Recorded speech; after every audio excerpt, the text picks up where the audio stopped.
उसका success rate बहुत कम होता है। तो अगर ट्यूबल लाइगेशन हो चुका है तो आप आईवीएफ के थ्रू बच्चा कंसीव कर सकते हैं। तो ये दूसरी कंडीशन है जिसमें आप आईवीएफ के थ्रू बच्चा ही करना पड़ेगा।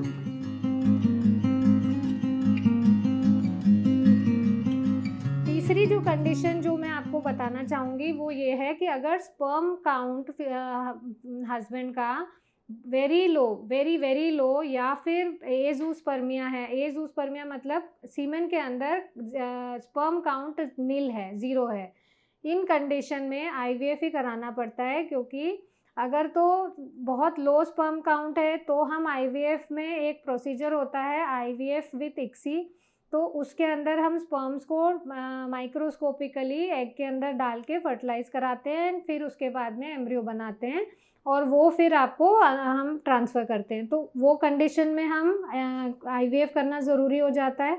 दूसरा, अगर स्पर्म काउंट बिल्कुल नील है तो उस कंडीशन में हम जो स्पर्म रिट्रीवल टेक्निक्स हैं, मेरे दूसरे वीडियोज़ में भी मैंने आपको बताया है, ये आप जाके देख सकते हैं।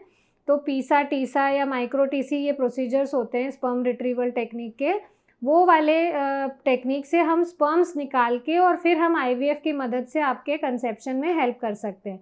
सो ये तीसरी कंडीशन है जिसमें हमें आईवीएफ ही करना पड़ता है। उसके अलावा अगर फैमिली में कोई जेनेटिक डिजीज़ की हिस्ट्री है, जैसे किसी को मस्कुलर डिस्ट्रॉफीज़ की बीमारियां होती है, जैसे आपने देखा होगा कि मसल वीकनेसेस होती हैं जो जीन्स में मतलब जेनरेशन्स में चलती हैं। उसके अलावा डाउन सिंड्रोम या फिर बहुत सारी ऐसी जेनेटिक डिजीज़ेज़ हैं जो जेनरेशन्स में चलती आ रही हैं एंड आप उसके बारे में कुछ कर नहीं पा रहे हैं। तो अगर आप चाहते हैं कि आपके बच्चे में वो बीमारी नहीं हो तो हम उसको जेनेटिकली डिटेक्ट कर सकते हैं। पहले आईवीएफ के थ्रू एम्ब्रियो बना के उन एम्ब्रियो की वो जेनेटिक टेस्टिंग करके, और जो एम्ब्रियो उस जेनेटिक डिजीज़ से फ्री है हम उसको ट्रांसफ़र कर सकते हैं। ये जो टेक्निक्स होती हैं ये होती है पीजीटी-ए, पीजीटी-एम एंड पीजीटी-एसआर।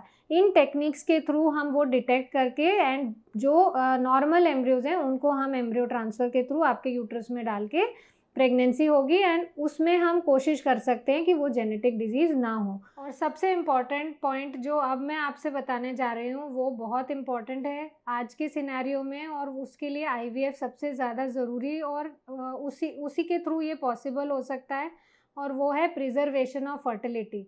अगर आप किसी करियर को परसू करना चाहते हो और आप चाहते हो कि आप अभी कंसीव नहीं करना चाहते, बट आपका लग रहा है आपको कि एज निकल जाएगा, आप लेटर ऑन कैसे कंसीव करोगे, so the answer for this is IVF.